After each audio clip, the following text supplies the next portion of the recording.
This is obviously a very trying and tense time, not just on the world stage, but for all Ukrainians in Canada. Canadians of Ukrainian descent have been discussing this, talking about this, and are actively hoping and lobbying for the Canadian government to do a lot more than what it's done in terms of sanctions so far against the Russian state and against people who support Vladimir Putin.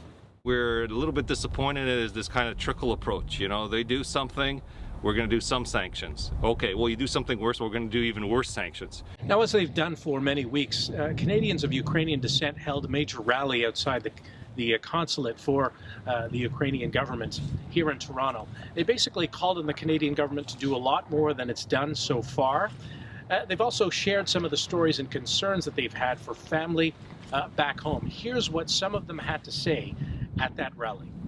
Now we ask the Government of Canada and our allies to stand shoulder to shoulder with Ukraine and inflict some pain.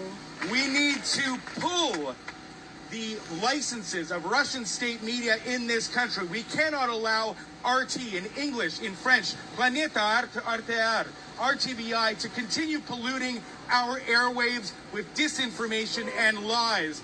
Pull their licenses and sanction Russian state media now. The major concern for the roughly 1.1 million Canadians of Ukrainian descent is that this is going to lead to a military conflict that could last some time and actually spread outside the borders of Ukraine.